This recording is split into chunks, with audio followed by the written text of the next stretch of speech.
the prototypes and the second run FD2s were bad. I just think people were bad for not throwing them.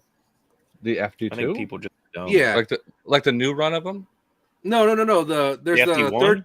the third tooling everybody loves, Yeah. like the Royal, like, and I get that it's a great run of FD2, but the second run and the prototype people are like very adamant about not liking, and I don't think they like them for the right reasons, because they're great discs. They're overstable, predictable. They're like torque resistant, and they push straight. They're like baby Firebirds. Everybody loves Firebirds. For some reason, everybody hates a second run FD2, and I think it's a bad look. Was that like the shimmery star ones? The shimmery star ones, they had a swirly run of them, and then like the ones that literally had prototype on it, like the star plastic. There was like the those are what Mr. Austin Week sent me a couple of those when we first met. This is like 4 years ago. He sent me a couple of them, and I loved them. Something you can put some forehand power into as well as rip on a backhand. Yeah, I liked them. They weren't bad. But when you grab like a first run pre-tooled, it's like that thing was made out of butter. It was so hard to. Yes, butter was chalk. No, just throw a T-bird, be done with it. No, that disc was so good.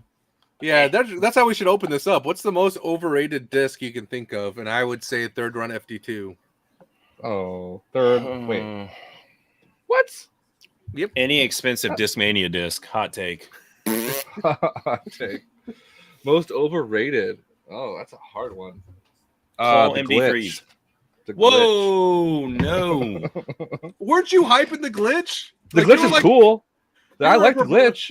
I like the glitch, but it's not like this come save your game disc. Like, it's a glitch. I'm surprised nobody said the Berg. Nah, the Berg is good. I love the Berg, to be invaluable. Yeah. Plus, the Berg is not Berg like is garbage. No, it's not. No, Page. It's bad. It rewards you for being bad, and it does not make you better. It doesn't make you better, but there's certain shots that the Berg this is so perfect for, just like the glitch. Yeah, but you just said it yourself. Like, you agree that it doesn't make you better. The majority of people, like Eric Oakley throwing the Berg, let him throw the Berg. He's as good as he needs to be. He just needs to put it all on the course and find ways to improve the game. The Berg can complement that. So it's what only the Berg for can't complement is the 850 rated player that is refusing to learn touch, refusing to learn angle control, and just wanting to throw a disc as hard as he can so it don't go past basket. Wow. I've been on record on this too many times. Yeah, and it's not a good record. It's trash. Trash. Well, now you get a more overstable Berg. Berg X is coming out. Yay, guys, you won. More torque resistant, more stable finish, less skill needed. I don't get the point of that. Like, wasn't the yarn? Isn't that like pretty much the same thing? It's a one-speed version of the yarn.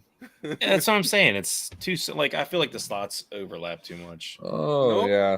Not when you don't have touch and angle control. Just hammer at the basket. The Berg is a good disc. Don't listen. I have a Berg with your face on it. Glow. I'm gonna go mash it into a tree. No. All right, guys, we're just gonna slow streaming this out real quick. Where Josh, go check the chat. Go check in the chat. Dude. If you want a straighter Berg, I got a Dillo in the bag too. Yeah, but see, Armadillo, I could see being good because it's not torque resistant. It's still point, shoot, and it takes skill to throw an Armadillo. They're not going to just like hold any angle at one speed. They're designed to be thrown with some touch. You can easily overthrow a basket with the Armadillo. It's very hard to overthrow a basket with a Berg. That's all it is, a straighter Berg. And I think that makes all of the difference. Same thing with like Novas. Like, I've never seen a bad Nova thrower because if you can throw the Nova, you're doing something right with your touch game. It's so deep though. That's the only thing. That's a different conversation. That becomes comfort and feel. Oh my gosh, yeah, that's not part of the game at all. I don't think it's. I mean, that's for everybody. People are going to like the Banshee over the FD2 because of the touch and feel.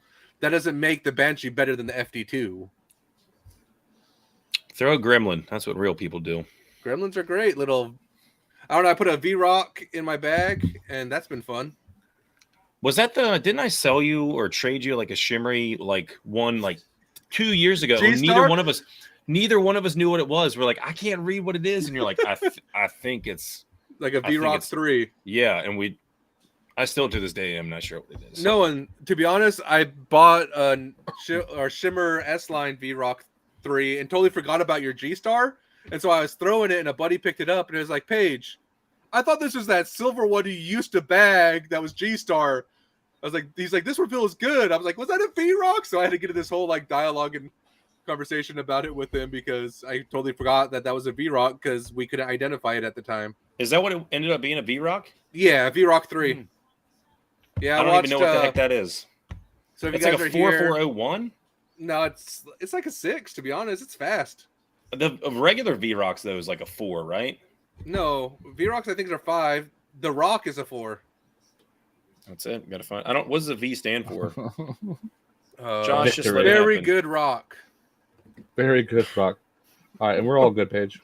Would it be a All right. VG? All right, whatever. VG. That's a little too close to the other VGs. Heyo. All right, guys, what is up? Jammers in the Rough is back in action just for this 1 week only. Next week, we will be taking a break because PDX Open is in town. Josh is going to be that. I'm going to do my damnedest to qualify on Tuesday, so I'll be playing it. And then Cody will be sitting on his thumbs watching PDGA live. Dude, I'll be done my But- field days. I don't care. I'll be done. But as always, we have 3 amazing co-hosts for you tonight. We have Josh, the Taco Eater Winter. We have Cody, the absolute worst. Wait a Waldred for second. and of course the washed up has been once upon a time Paige is here. That's How the best intro for yourself you've ever done. It's Yeah. honesty. People want honesty, and you gave it to them. Well, I think good. last week I was running on a Oh. high. This week I've been humbled, and I don't know. I'm went gonna to humble you some more. let's hear it. The V-Rock was the 4401, like I said. Oh, there you go. And the V-Rock 3 was the Lion. They changed the name. They only submitted Oh. it to PDGA as the Lion. Oh, interesting. So I have a V-Rock 3. Lion. Yeah, Yeah, they I'm weren't. lying. They were only made in a prototype. Shimmer Star. I think it's cool that I match my cup to my shirt to my hat. I'm super fly today. Super Nice. fly. That jersey's so sweet. Dude, it's so comfortable too, and it actually fits like a regular like shirt. Some of the other stuff I got's like squeezing me tight. I'm not a small man, so No, like Birdie jerseys run, I think true to size, maybe slightly bigger. yeah, which I like almost a little because- bigger. Yeah, but it's not like, oh, this is baggy. It's comfortable. Dude, Whereas, the like, kids I at think, school love it. yeah, because they're all it's cupcakes. That's Cupcake Man. I got a cupcake in the bag too. But yeah. So if you guys weren't here, I was talking about how Berg FD2 is overrated. Terrible Not take. overrated. I mean, no, it is- Terrible the thing is, I don't think the burger's overrated. I don't think it's like a there's a small group of people who love it, but I don't think it's exposed and talked about as much as that darn glitch. Which the glitch is a good disc for certain shots, but Yeah, but that's I also think like it's just overhyped. the Simon persona. I think the glitch would be dead now if Simon didn't switch over to MVP. Just kind of like, you know, with all the Polgat and Sonic hype of last year. Yeah, I remember that. And then it died down because, you know, they're not seen on a daily basis. But with Simon on MVP, loving the glitch, and he's probably the best glitch thrower in the world, I can see just, I mean, that not dying out. And I don't think it's a bad disc. I think the glitch, I mean, it's a good upshot disc. Where the Berg fails, the glitch like Oh my thrives. gosh. You have to throw it with touch. You got to put it nose up, and it gets people throw-ins. I think they both have their place. The Berg does not have a place. In my The Berg- bag, it the does. the Berg definitely does. 2 versus I mean- 1. You're wrong. Clearly, Moving I on. mean, Moving on. You're wrong. you're wrong. Let's see. We finished up what last weekend was Beaver State Fling. Paige, you played in it. How was I it? did play in it. I don't know if I played in it. I was there. I participated.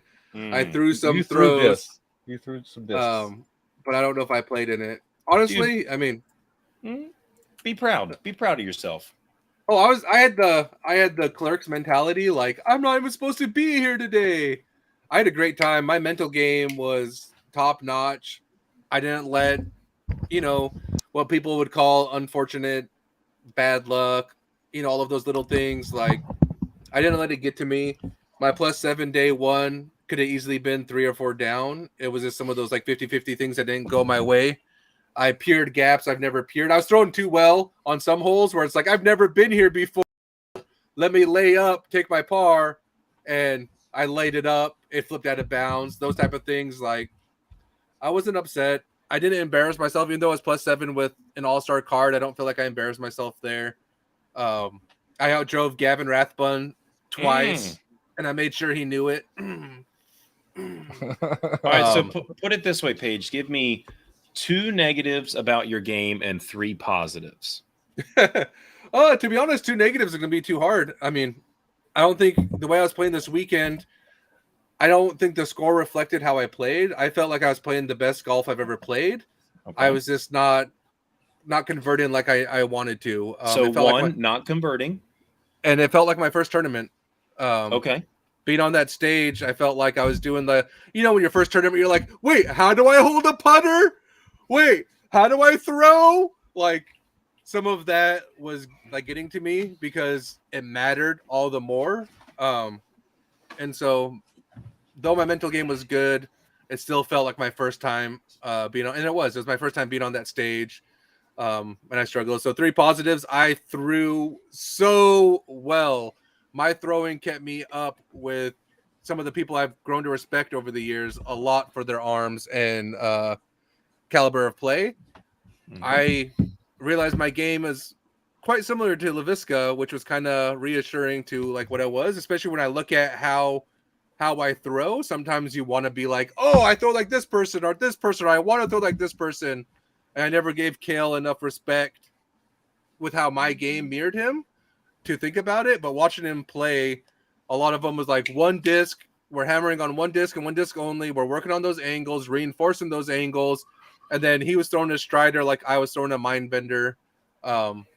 So having that kind of pro to chase at this point is great because I was losing like who do I throw like? I was losing that kind of like vision of myself, that outside angle. So being able to pick up somebody to like chase a little bit more and watch a little bit more play was huge. And then cool. The third positive, my circle 2 percentage was ridiculous. I was hammering putts from circle 2 like nobody's business. Day 3, which is my worst throwing day, I had 50% circle 2 putts. Like I was putting everywhere and anywhere, and I was having an absolute blast. And so with that, I mean, it's kind of a quick summary of my BSF. I know I don't want to talk too much about it, but really I was ignoring the score and just enjoying how I was playing, and I loved every minute of it. Huge shout out to Ken Bozen, who was my caddy for the entire weekend. It was just a great blast having him, hang out with him. There's a couple, he saved me more than a few strokes. I threw a glow mana one time, and he was like, Paige, like, put a little bit more Anheuser than you think it is. Like, he's like talking to me through it, and I was like, after a day and a half, he already kind of picked up my game and could make recommendations, and I was trusting him at that point, which I think for a caddy for the first time was a huge improvement. So with that, like, I absolutely loved BSF. It felt like out of all the pro tours I've been to, Elite Series on down, this was the biggest like tournament that felt like all the community was there, the vendors was there, it was popping. Like Player Central was like just packed the entire time. So shout out to Jesse Tomeno for making it wasn't separate. There's like other tournaments like Vegas where it's like you have to walk through the vendors to get to where you're going. So a lot of people just use it as foot traffic. This is like you had kombucha lady there handing out free kombucha. Ooh. You had food vendors. You had like pound bag disc vendors all around hole 1's tee pad. So it was just lively the entire time. And that felt like, for me, this is what disc golf tournaments should be like on this caliber. And it was a Silver Series. So you don't even expect it on a Silver Series. Yeah. You expect it on the Elite Series. But this one, like, it felt like you wanted to be there. So when they announced my name and you turn, even though I was like one of the early tee times, there were still people there. There were still people cheering you. They were still excited to be just in the mix of it. And I don't think I didn't get a clap because there's been times where I've been into like Goat Hill, hey, Pager Tato, and it's like your one buddy doing that. It's just like you just laugh like, all right, I don't deserve that clap, and then you rip one. This one, like, I couldn't even count how many people were clapping for everybody, and that felt so reassuring for being there. For me, it just motivates me to continue to push harder and get there. But yeah, that's my quick PSF recap. And you went to the pound thing, and you didn't get me a Ballistics Rufus, but somebody else did. So yeah, he asked me. Well, I thought you would know me. I was all in competitive mode. So when somebody reached out, I went and like offered it to them and would help them out. But if you didn't reach out, like I wasn't really messaging anybody back that weekend. I was trying to be like, throw good shots. Yeah, which you should, you know, if which you're I did. competing. I just could not should. throw good up shots. Yeah, You needed a Berg. Do you know? Yeah, do you know who did throw good up shots? Jennifer Evelyn Allen again? and Holland. No, well, he did, but Jennifer Allen and Holland Hanley. Yeah. No, not the guy that won it. No, not him. No, Jennifer like, won it. let's talk about Jennifer FPO won? for a while. Yeah, Jen Allen won, but let's talk FPO. This was like an FPO tournament that was outside of itself of MPO. I think sometimes FPO feels like an afterthought. The course isn't designed for them. It was just like, let's modify the pars, let's get them playing. This tournament, 18 holes designed for FPO to highlight their games. The whole 18 green, which somebody designed. The whole 18 green was a finishing green that is going to make people's dream 18. Just the whole layout for FPO, and then the battle that went alongside of it. That's what you want to see. I think Portland is storied for so many reasons, but man, the FPO layout was something impressive. Yeah, that's awesome that they, built a course for FPO on the course. Like it's like you're saying, it's not an afterthought. And there's some really good shots, especially like final round, like to have Jen Allen, leading the pack, and she hasn't. This will be her first. When's the last time she won? On like a FPO. She won Go Hill. She won a couple this year, I thought. I'll check it out while we're talking. But like to have her be in the lead card and first on the tee box round 3 and to get an ace on your first shot, like what a freaking hype train for yourself to like move forward with purpose. That was so cool. So she won the A tier of Tree Bash Open down in Arizona.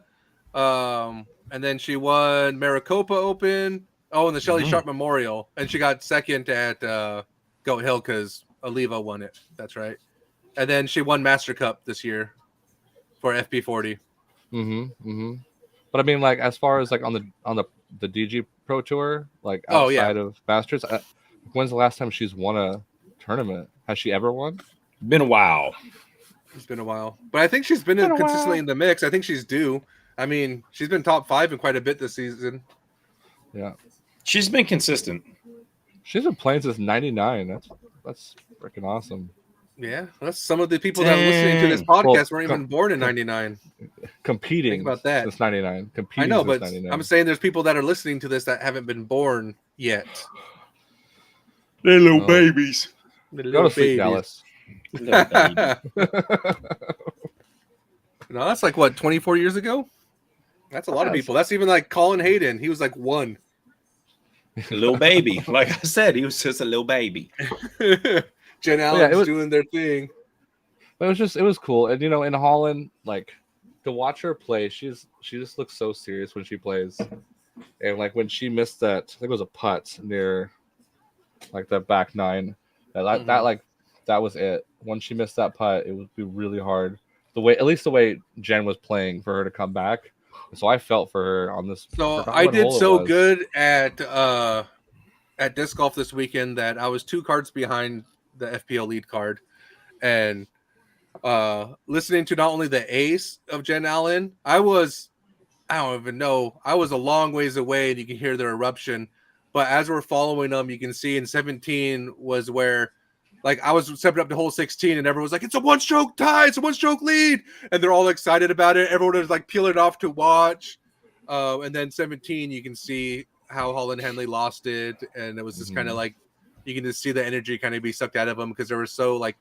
And the other thing that the people aren't talking about, they're like 10 strokes ahead of third place. This was all Yeah, it wasn't European close. Open last year, where it's like Eagle and Macbeth, and then everybody else playing a different tournament. This tournament was like these two competitors, and it sucks that somebody has to win, and they can't just keep battling it out because, like, it was something breathtaking to watch. Like, I don't know. Now that's to me is why I love sports. Like, I don't care about who your favorite player is or your favorite team is. If there's a battle brewing and it's truly competitive, that's something I love to see. Like, even like FP or MPO, watching Girthy buckle under the pressure and lose his like mind was tough to watch, but it's like that's competition, and that's what it does to some of the best. It breaks you. Eagle keeping into himself, Colin keeping himself in it, or not Colin, I can't think of his name. Calvin. Thank you. Calvin keeping himself in it, but more impressively, Presnell keeping himself away from the drama and just doing what he needs to do, sticking to his game plan to get that second place. Like, everyone was like, oh, like Presnell, like it looked like he was out of it early on, and he just keeps chugging along, the little Thomas the Engine that thought he could and was doing it every step of the way. Like, I don't know, this lead card for MPO was an absolute blast as well. And that's just this tournament. Like, that's Portland golf. When the Pro Tour's in Portland, there's not been one storied, exciting tournament yet. Yeah. I don't know about Portland golf. It is sad to see that, like, Garrett starting, on lead card and then finishing in 11th. That's a big drop. That's why like, I think it's mental game. Because what was it like, Dreamhole? Dreamhole, he's all like trying to move people away because they're walking up. It's like the tree line's there. They're not really. So he's like doing that, and then like what was it? The announcer was the scorekeeper was like, "Hey, quit moving down there!" Like you can see like from there, like. And then also you watch the skins match, and Girthy was just already hyper competitive in the skins match, where it's just like him and Scott together were just like I think feeding off each other a little too much in that light, and I don't know. It was brewing for him. I think he really wanted this, kind of like Simon really wanted some of those tournaments and doing everything he can to put yourself in the contention. Like, Simon tried too hard at MVP Open. Even Eagle tried too hard and he missed cash. Like, I think sometimes you just want it so bad that your game doesn't follow suit. Hence why I did so bad. Eagle and me are the same, guys. Okay. I mean, like, look at this. Like, so Eagle went 10 down, 10 down, 11 down. And, like, Garrett was, what is that, 10 down, 9 down. I don't even know what he got. What is that? It was like 2 or 3 or something. It's like 6, yeah, because he went 57, 58, 64. Yeah. It's like, man. Well, that's also because you see like what he was doing on hole 15, hole 17, like hole 18 even. Like he was just trying to give himself miracle shots to get himself back in it. And when you do those, like sometimes they're like, hey, I'm going to go for this 2, but by going for this 2, I bring 5 into the equation. And that's what he was doing and kind of kept coming up short. Like I told you guys last week, I was like, Milo does a good job of baiting you in for like, you come on, I know you can do it. Keep trying. And then when you do it, it's like, ha! And it slaps the shit out of you. And that's Milo. And I think it did that to a lot of the pros this weekend. Yeah. It was a great tournament. Final round on both MPO and FPO. Super fun to watch. Super fun. Absolutely. You know what I just noticed though is on the PDGA site when it used to be Paul, like there's like a background to what you're looking at because it used to be Paul and Paige Pierce, but it's Paul like, and Cat.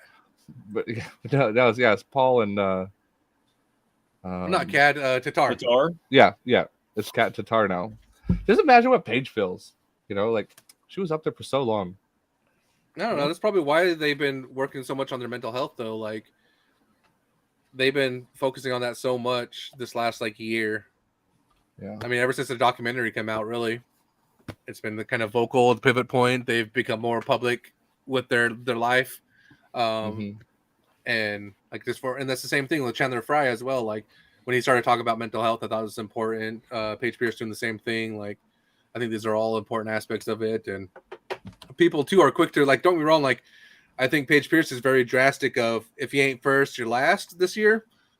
But she's won 2 Pro Tours this year, which is more than a lot of people were expecting for her, and nobody talks about when they talk about how washed up she is. So I want to give her a little credit where She's credit's not due. washed up. Yeah.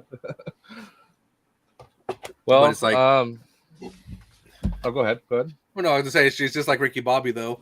She ain't first, she's blowing up, and she's last. Yeah. And this weekend we got Tim Selinsky Masters Championship down in the Eugene area. What? Eugene, Oregon? Yeah. Love it. And that one they're gonna they're playing for the 4 courses in play for the divisions. We got Serene, Dexter, Stewart Pond, and then the Circle Bar in Oak Ridge. I haven't played the Circle Bar. Yeah. The golf course. The golf course is kind of easy. Like if I remember, I'm hoping they improved it from last time I played there. But that was a great layout. But I feel like it's one of those golf courses like they didn't want to like impend. But they didn't want to. Paige Shue is greater than Adam. I Also- beat Hammers this weekend. Also, it's always whoever the world champion was that year. It was Conrad and Kat. Thank you. You know that clears it up. I feel a lot better about it because like I don't pay attention to who's in the background, but I remember seeing Paige and Paul there last. Yeah, that's good to know. Josh is How do you building feel some about yourself, conspiracy theory. Pierce, that you didn't win the Worlds? Come on now. Yeah. How does it feel? But yeah, that makes a lot of sense. Thank you, my trusty Facebook user. Letting us know. Always comes through in a clutch. Always fact checking us. That's for dang sure. But no, Team Selesky, I mean, I think 2.5 great courses, depending on what they did with the one in Oak Ridge. I think, so my 2 is obviously Dexter and Serene. I think are great highlights to the course. So Stewart Pond, it's a great course that just needs a little bit of TLC and a little bit of work to make it like really like for Worlds, like for US Masters Worlds, I guess. I don't know if that's kind of that caliber of course, especially when you have a couple in the area that might be nice, Well, Worlds is in Flagstaff, I believe. Oh, is it? What is it? Masters? This is just Tim Selinsky's championship. Oh, I thought Masters? it was. I thought it was Worlds. No. I'm sorry. Yeah. Then it's this caliber of tournament for sure. I think it belongs there.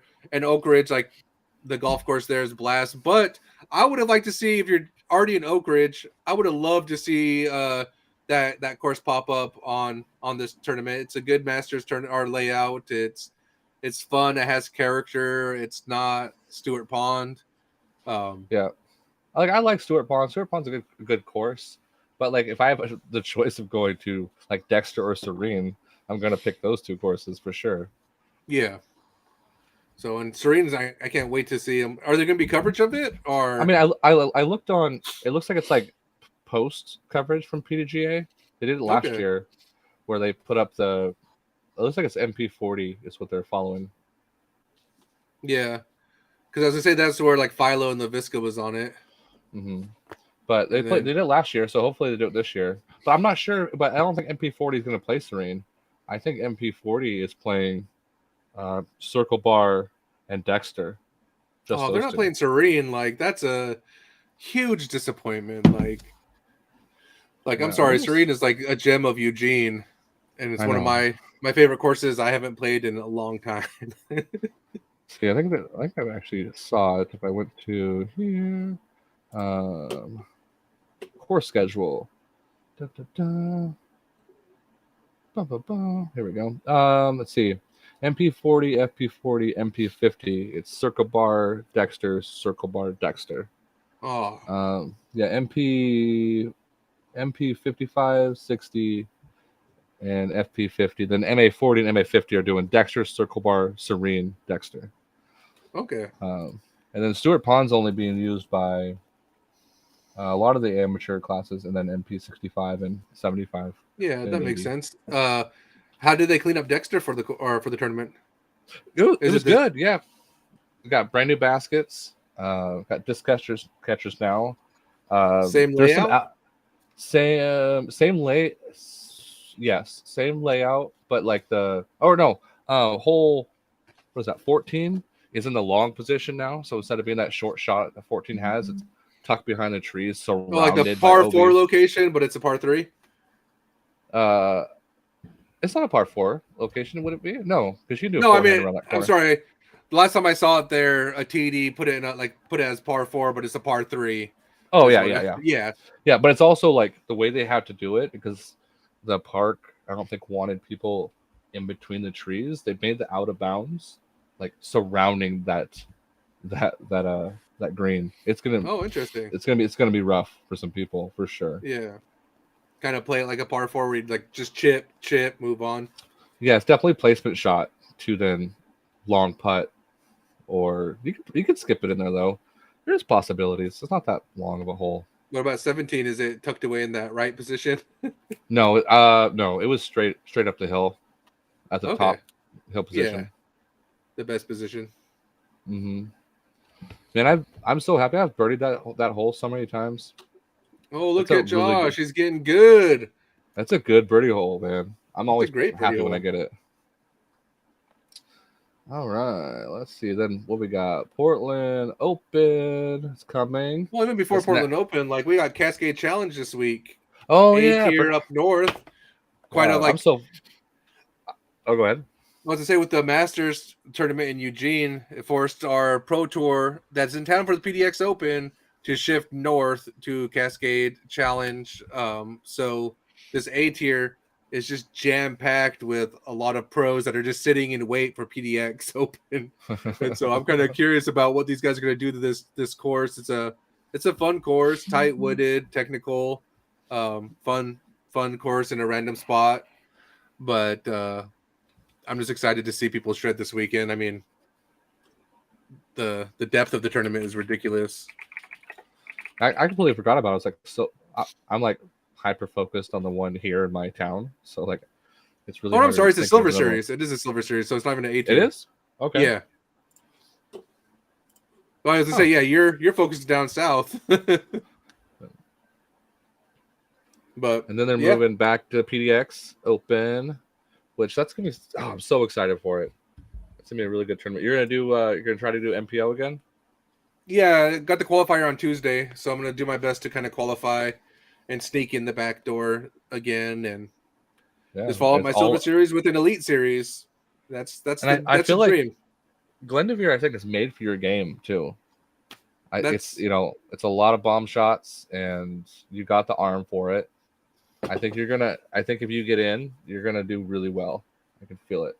That's where I felt like BSF, but I got in and did not do very well.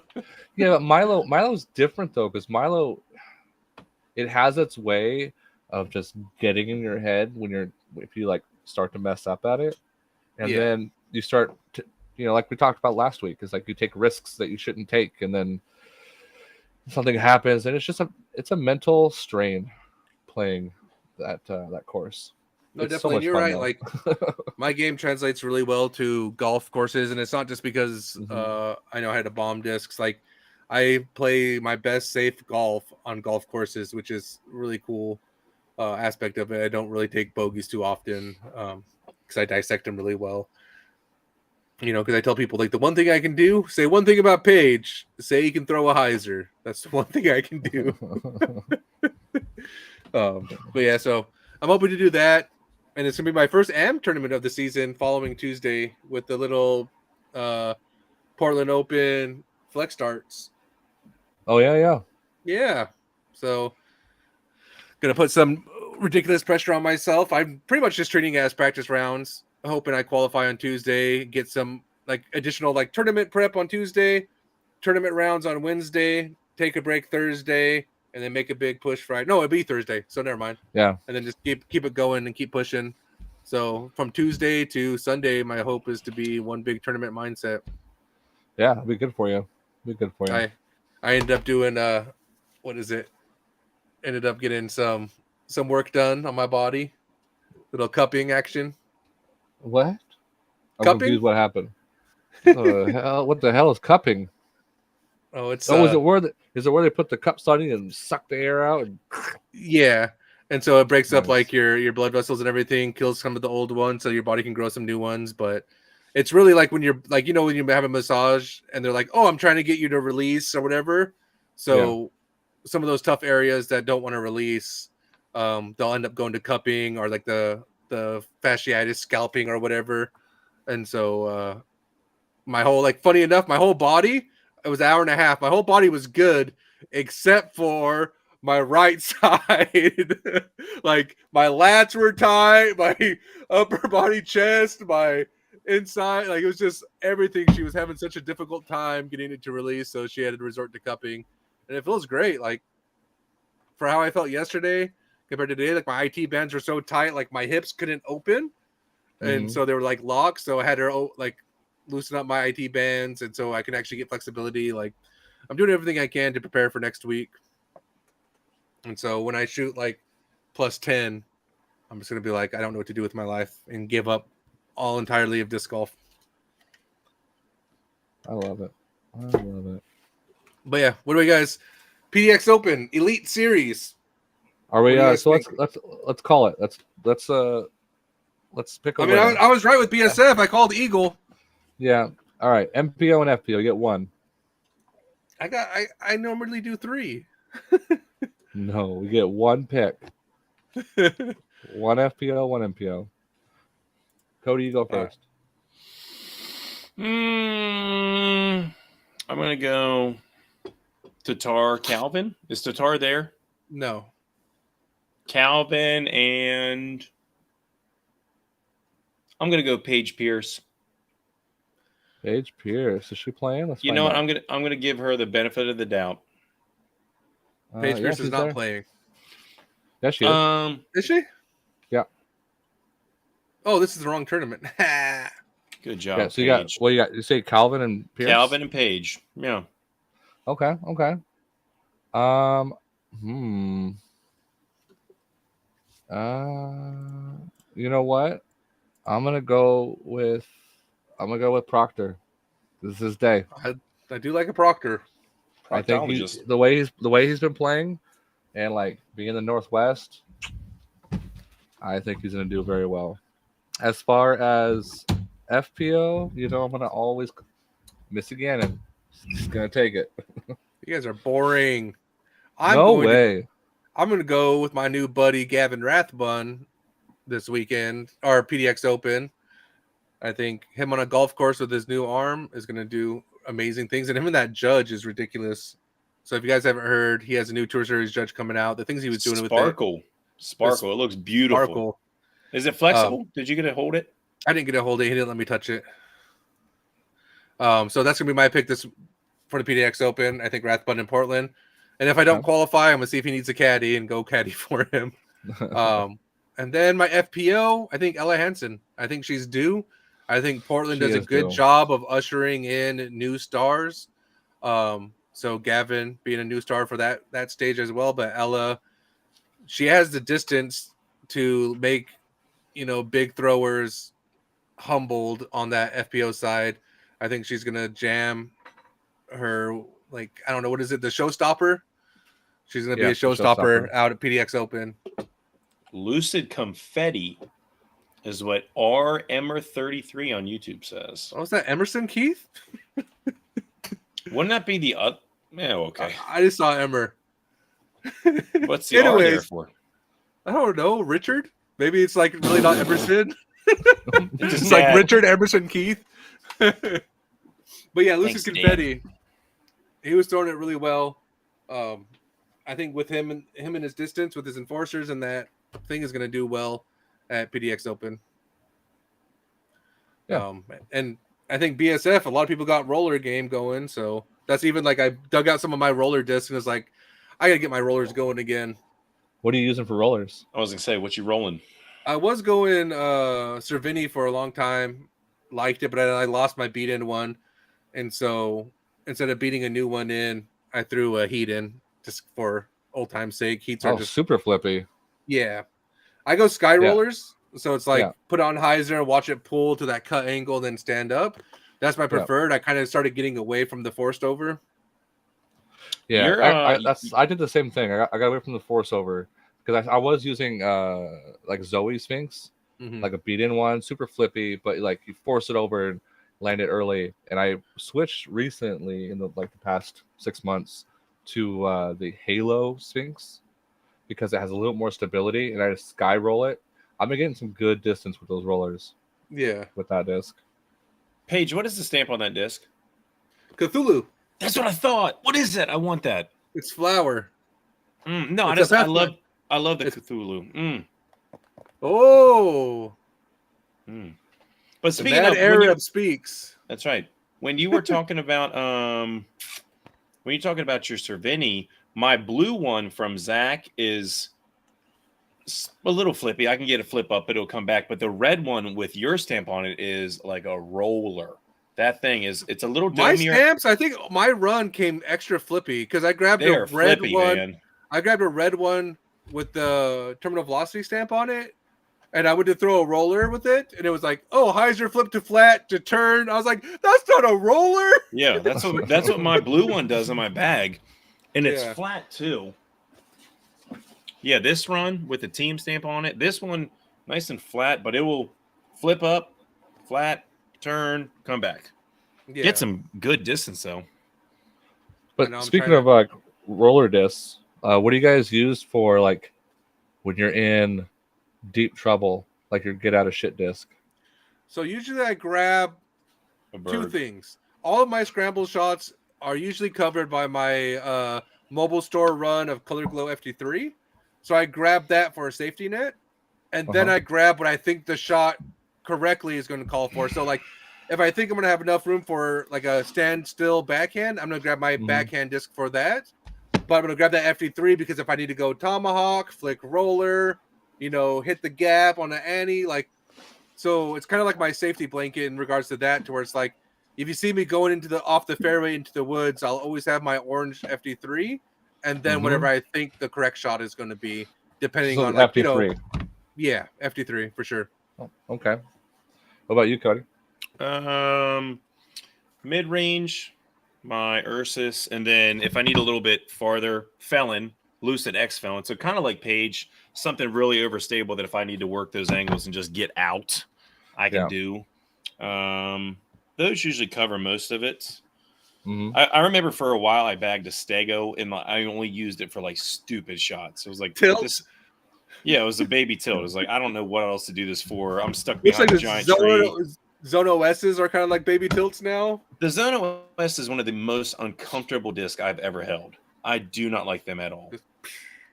It was like I love a zone in the hand. A Zone OS is just like a giant wall and then a zone on the top.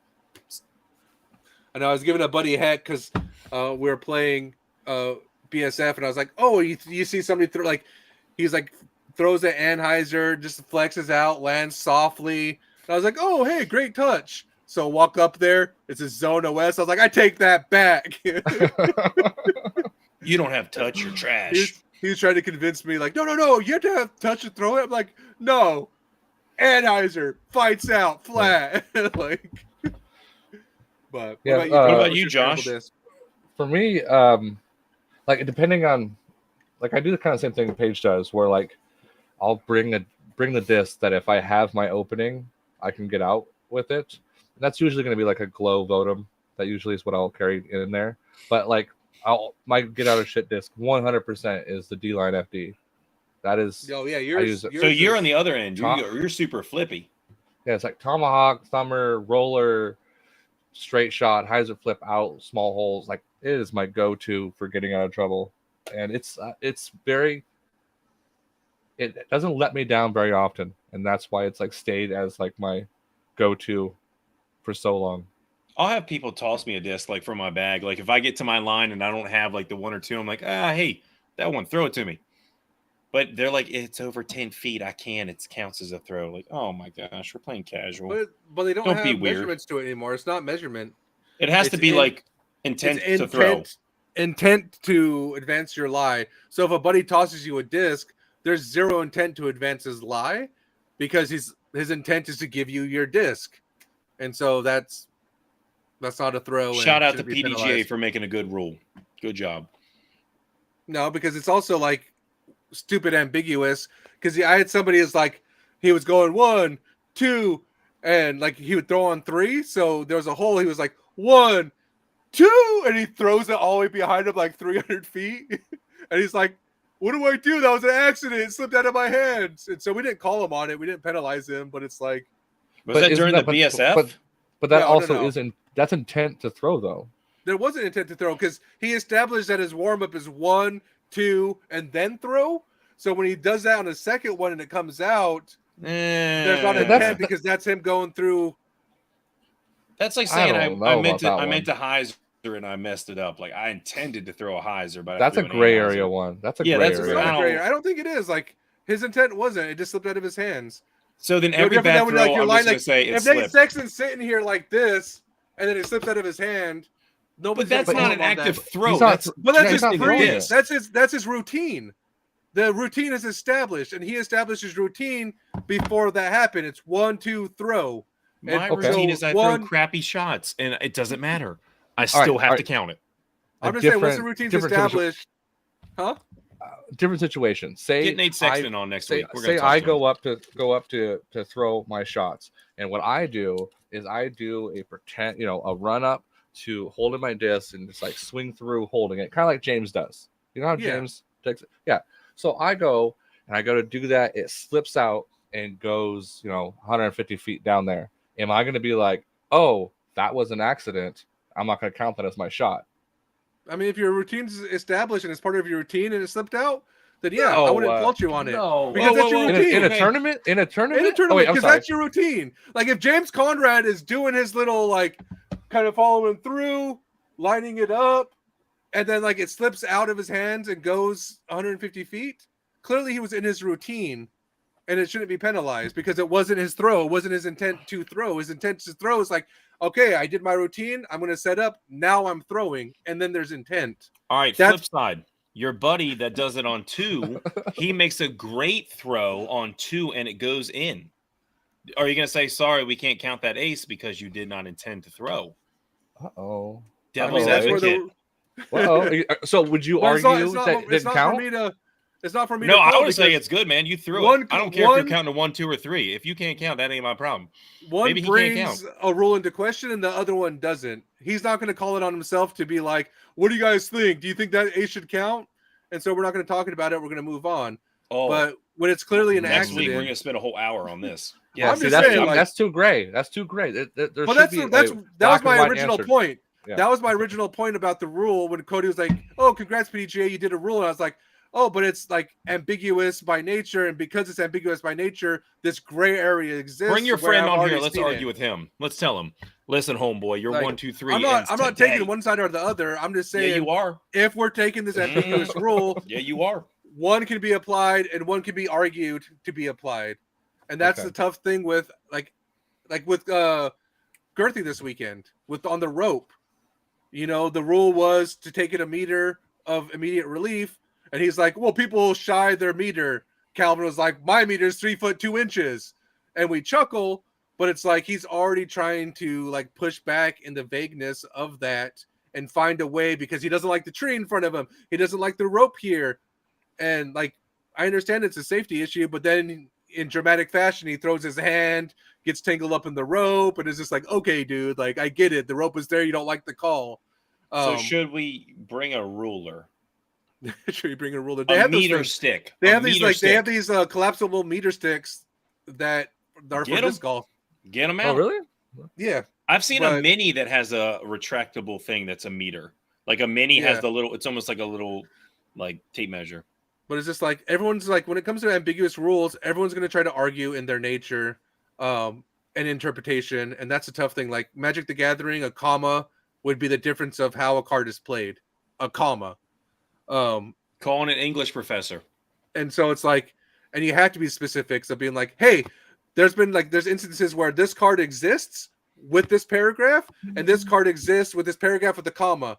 You play it this way because of the rule change, and they had to change rules of that.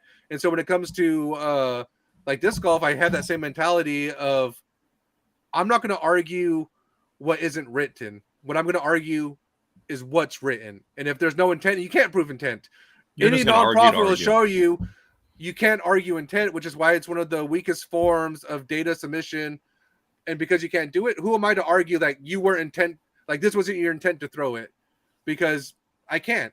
And the person that's like, you have to take him for his word. So these vague rules are tough. Should have just fought him. Just fought him. Nah. Just punch him. We called the TD. The TD interpreted it the same way that I interpreted it, and he wasn't penalized for it. He got a rethrow. Oh, the And TD. that's The TD Yeah. called it that way. Yeah. Oh, TD Okay. called Well, it why that did way. you open up with that? right. That's a That's all. huge part of the. I Because even I said wanted it. you guys to know how wrong you were. Oh, that's what it's about. I'm just saying, like when it comes to like, it's hard to argue these things, but people Facebook try to user, argue it chime in based here. off of their opinion user. rather than what's written. RMR33, drop it on us. What do you think? Tell Paige he's Because wrong. for me, it's like same thing with blackberry bushes. That rule about casual relief from things that are going to harm you is ambiguous by nature, and it uses two examples of beehive and poison ivy / oak, and so everybody acts as if it's only beehives and poison ivy, but really the rule is very ambiguous for a a reason rattlesnake, that you shouldn't be able to put yourself in nature. Rattlesnake, cactus, blackberry bushes. cacti. Like I make the argument of like, why should you come out of your lie with bloody ass legs in order to play your lie? Why can't you take it from the immediate relief so that you're not in the middle of a blackberry bush doing your best? What was that movie with Macaulay Culkin where he got stung by bees? Say anything? Not say anything. What? Wait, we're talking about Macaulay Culkin. No, who's the kid that? My girl.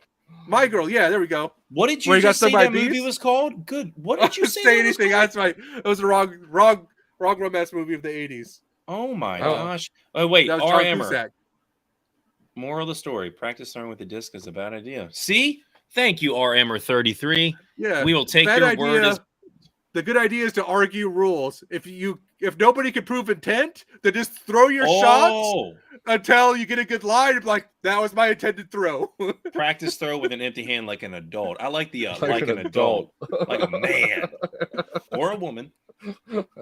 Dude, RMR, you win. Tell But Paige yeah. he's wrong now. My Yeah, we would point ask is this you shouldn't look question- like the kid off of My Girl when you play a lie. That Mhm, you're going mhm. to talk about the death of Macaulay Culkin. That was a heartbreaking movie. You heartless Exactly. man. Goodness gracious. Okay, so Nicolas Oh. Cage in that other movie, like I'm just saying, Nobody like, feels bad for Nicolas Cage. It's Nicolas Cage. Whoa. but anyways, Oh, He'll come after you. Will he? Will he I really? think Get him on Yeah, the he's show gonna- next week. Let's talk. we're gonna get a cease and desist letter from him. For Oh. what? We can't talk Please about his bad abstain from movies? smearing my name on you guys' low-level podcast. Whoa. Level Low is to state of mid-level. mind. I mean, I'm saying like It's a a celebrity, Right there. like we're very It's a beneath them. construct. Disc golf world, I think we're doing great. We're like, hey, we have 1,000 listeners. That's huge in the disc golf world for a podcast. When it comes to like celebrity status, like you have 1,000 people, cool, good job. Like they're not gonna be patting us back, so we're low. Dude, R. Emmer's just dropping knowledge on you right now, Paige. What do you say? Mm. What do you say? Yeah. What did they say? Deep in the rough. He lost a jammer in the rough. Paige, I want that disc, by the way. I want it bad. Buddy No, lost I'm this not- because he's a weirdo. It's Practice brand new. throws. It hasn't been thrown Yeah. yet. Oh, I It don't want that then. happens. It happens. I don't want that at all. Good. We've also been asked this question so many times, What question? Just or, say le- it. or at least we've brought it up a lot. Was the Pathfinder versus Hex? And honestly, like if I walked up to a tee and all I had was a Pathfinder to use, I'd be super stoked because I love it. If all I had was a Hex to use, super sweet because it's a great disc. I just prefer the feel of the Pathfinder versus the Hex. They're very similar discs. I think Pathfinder has better fade than the Hex does. I think Yeah, this is straighter, I think. it comes down to two things. If you're a power torque thrower, Pathfinder all day. If Mhm. you have angle control and touch and want to ease that distance, Hex all day. I think they're both great discs, Mhm. but it comes down to your play style and how you throw. What If you you're throw a throwing, bird? if you're throwing like Anheuser's and wanting to flex out, Pathfinder. If you're like you can throw a flat disc, Hex all day because that Hex is going to reward you for throwing flat. Pathfinder is going to go flat and then stable finish. That's a great way to say it. And that's my analysis of those. All right. So I know let's we're move on to our closing thoughts, guys. All right, let's do it. So, Carney Cody, what are your closing thoughts? I don't know. So, truth be told, last weekend when I wasn't here, I left for Thursday, and I was out. I didn't have cell phone service for the whole weekend, so I didn't get to watch any of the coverage live. So I kind of missed out on that, but it was refreshing not having a cell phone. It was great. If you can get a couple days away from the cell phone, it just feels wonderful. It was great. There was like 3 days where I was reading a book and my phone was down. I felt like, I was just binge reading it, loved the book. And then after I was done with my book, then I found myself on my phone a lot more. And I'm like, fuck this. Like, I was actually happy not being on my phone. I was reading, I was doing things. Yeah, it feels good. It feels real good. What were we talking about? What kind of We're talking about your closing thoughts. I know, but I'm trying to think what did we close about tonight? I don't know. I don't know. I don't have a whole lot to say, guys. I'm just this is my really busy time of the year. I got field days and Junior Olympics, so I'm just kind of and school's wrapping up. I'm just and so I will say there was a question that came in. DD3 is a worse destroyer. I agree. I think destroyers are goats for a reason, and people try to recreate that mold universally. DD3s they're good. They're just not destroyers. Dude, but there's so many different runs of destroyers from flippy to super beefy. I think that's what makes destroyers so great. Like, if you're willing to explore those runs, you're gonna find one that matches your arm speed. Just DD3s, there's the same amount of runs, but they're so limited. Like, if you want a flippy one, like an Echo DD3, which can be comparable to a 3-line destroyer, but they're expensive. You're gonna have just as hard, and they're going to be just as expensive to find. And so they're there, and I think the new DD3s, when the moment Discmania got away from them, they're like, Cloudbreakers are our new distance driver. DD3s are dying and dead. I think shows exactly what they themselves thought of the mold. And the DD3 only came out with like C-Line, right? Yeah, exactly.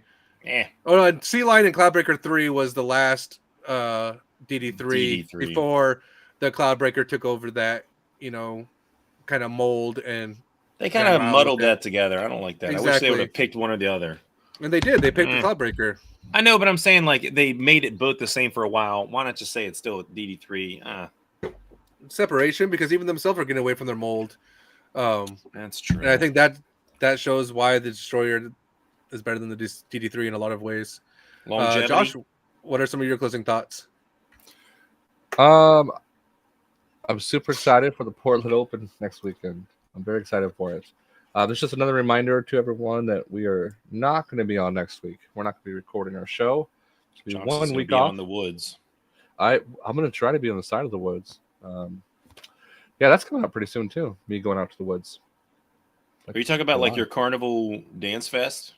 Yeah, I mean, what you call the Carnival Dance Fest? Yes. Paige, what is it? Paige, what is it? It's a Carnival Dance Fest. We all know it. We've seen pictures. It's a carny orgy. Josh has they go there. They spend a couple weeks together and they make little carnies. And Josh, he has like cotton candy in his beard and funnel cake dust all over him, and he's just frolicking. He's got a pacifier in his mouth. In between closing thoughts, we're going to answer another question, the final question of the night. You going to pull it up, Josh? Come on now. Last one, Thought Space Team versus Lone Star Team. Who takes it down? Whoa, we already know. Whoa. I think, personally, TSA's about quality, whereas Lone Star is about quantity. I made the team. I didn't even apply. Yeah, see? Exactly. And that's not the first time I've heard that. That's a hard one. That's a hard one, because I've seen it. There's a lot of really good people getting picked up by Lone Star, though. No, there's a lot of great people picking up Lone Star. I'm not saying there's not. They're good discs. I'm not gonna trash talk them. But if we go off total score, they're gonna have a higher score because there's more of them. Exactly. So we're gonna win no matter what, just by default. And we're gonna talk physical bouts of strength. I mean, we got me. So there you go.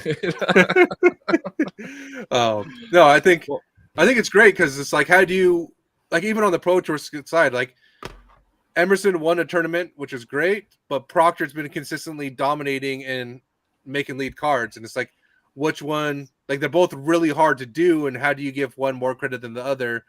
But then we just thank our Lord and Savior Maria Oliva, who's been having a stellar FPO season, and Lone Star's FPO hasn't been stepping up there quite yet. So there's a quick analysis. And there. we're gonna have a Lone Star athletes come on the show here in the near-ish future, so we can bring Emerson this Keith? question back up. So we can talk shit to their face. Let's Yeah. No. So I'll transition to my closing thoughts. It's very Yeah. simple, guys. We have a championship level tournament, Masters level tournament in Eugene, highlighting championship level courses for this tournament. And funny enough, there's one championship level course in Eugene that isn't a part of this tournament. They had elected to go to Oak Ridge over using this course. The Oak Ridge boys. That just to me is validation that championship level courses are designed for championship level players. Eugene is showing that this weekend in real time.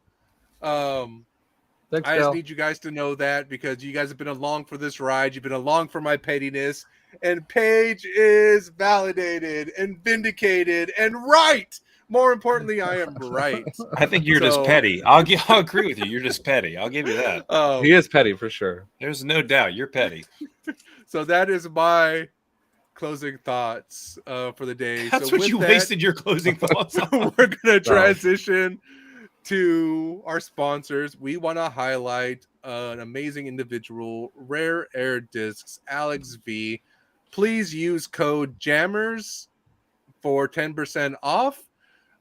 They have TSA. They have sweet stamps. What more can you want Dude, besides their Rare minis are Discs? legit. Their mini is glow in the dark and UV reactive, so it turns purple. It's a bomb, dude.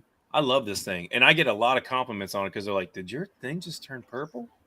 Yeah. Your butt is the bomb. Rare Air Discs, guys. Oh, come on, man. So with that, guys, keep jamming it in the rough. We'll see you in 2 weeks. We out.